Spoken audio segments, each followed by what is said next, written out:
Vamos a hablar hoy de la clasificación de los seres vivos y las generalidades que hay con esas clasificaciones. La primera clasificación de los seres vivos se dio en el siglo IV antes de Cristo en Grecia. Esta clasificación la realizó Aristóteles. Aristóteles era un científico, astrónomo, filósofo, que empezó a darse cuenta que todos los bienes que ellos utilizaban de la naturaleza, plantas y animales, se debían tener separados en unos reinos según sus características principales. En ese entonces la ciencia no tenía la tecnología que tiene ahorita, entonces solamente para poder clasificar a los seres vivos utilizó como principal proceso la observación. Empezó a observar que habían dos grandes grupos dentro de la naturaleza, el grupo vegetal y el grupo animal.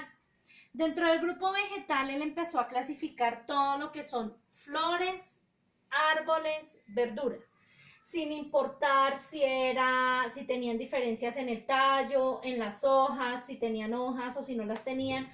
Todo lo que fuera dentro de esa clasificación lo puso como vegetal. Y dentro de la clasificación animal tomó todos los animales. Por ejemplo, tomó perro, arañas, vacas, sin importar si eran animales domésticos, salvajes, insectos, arácnidos, mamíferos, si eran acuáticos. No tenía inconveniente con esto, simplemente los clasificó en esos dos grandes grupos y fue Aristóteles el que dejó dentro de la ciencia ese primer paso para realizar esa clasificación de los seres vivos. Después de esto, en Grecia siguieron avanzando los estudios respecto a la clasificación de los seres vivos, pero siempre se siguieron manteniendo los mismos dos grupos, vegetal y animal. Fue solo hasta el siglo XIX, 15 siglos después, en el que ya el siglo XIX se conocía como la Grecia antigua. Fue en este momento cuando en el siglo XIX Carlos Linneo, uno de los científicos más renombrados a partir de la clasificación de los seres vivos, empezó a retomar todos los estudios realizados por Aristóteles. Carlos Linneo consideró que se debían seguir los lineamientos de un grupo animal y un grupo vegetal, pero que en este momento se debían de tener en cuenta las características de cada organismo. Entonces, ya empezó a mirar en los animales qué tipo de alimentación tenían, dónde habitaban, cuál era su forma de reproducción, cuántas patas tenían, si volaban, si vivían en el agua, y empezó dentro de ese grupo animal a hacer unos subgrupos para concretar las características de cada organismo y así poder nombrarlos de una forma científica. Hizo lo mismo con las plantas, empezó a mirar las que daban flor, las que no tenían flor, empezó a mirar cuáles daban frutos, cuáles tenían tallos fuertes, cuáles tenían tallos débiles, y empezó a clasificarlas en las que podían llegar a ser comestibles y no comestibles, o algunas ornamentales, o qué servicio podían llegar a prestar. Dentro de estos dos grupos, entonces empezaron a crear pequeños grupos según las características de cada organismo, y Carlos Linneo empezó a darles un nombre científico.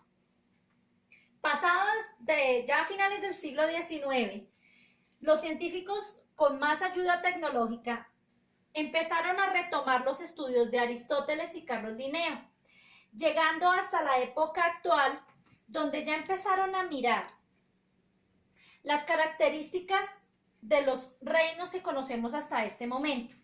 Entonces, empezaron a ver que habían animales, o seres mejor, seres vivos diminutos, pero con distintas características. Unos vivían en el agua, otros vivían en el suelo, otros se refugiaban dentro de las mismas plantas, pero seguían siendo seres vivos diferentes a un vegetal o a un animal. Empezaron a clasificarlos en móneras y protistas, dependiendo las características que tuvieran.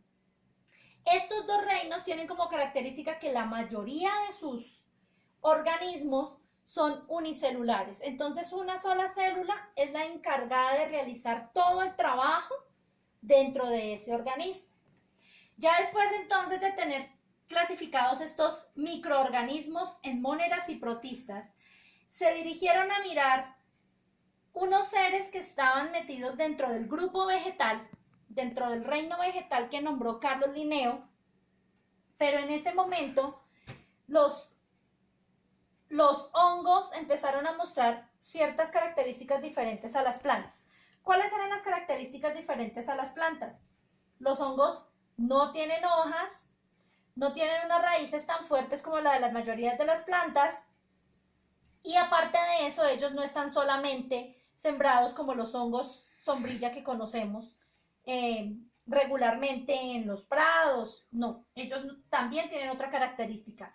Los hongos ya en este momento sirven para crear vacunas, los hongos sirven para crear cierto tipo de alimentos y también los encontramos en distintas partes sin necesidad de que tengan ni tallo ni raíces. Entonces, este tipo de organismos necesitaban un reino aparte para ser clasificados. Ese es el que conocemos como fungi o hongo. Ya entonces seguimos con la clasificación que existió desde el siglo IV, que es el vegetal y el animal.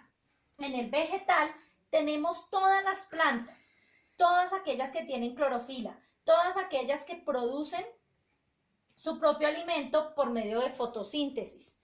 Todos esos seres vivos que hacen ese proceso se encuentran dentro del reino vegetal. Y en el reino animal tenemos todos los animales, ¿sí? Acuáticos, terrestres, reptiles, aéreos, mamíferos, salvajes, domésticos, todos los animales se encuentran acá.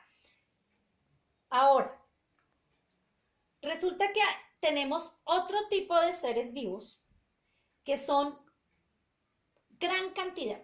Al ser tantos y al ser tan variados, se requirió crear unos dominios de bacterias. Entonces, en la actualidad, aparte de los 5 reinos que siempre hemos conocido, tenemos ahora unos dominios de bacterias. ¿Por qué? Porque las bacterias pueden estar a muy altas temperaturas, soportar muy bajas temperaturas, sirven también para el proceso de alimentos, y también son perjudiciales para la salud porque pueden causar bastantes enfermedades.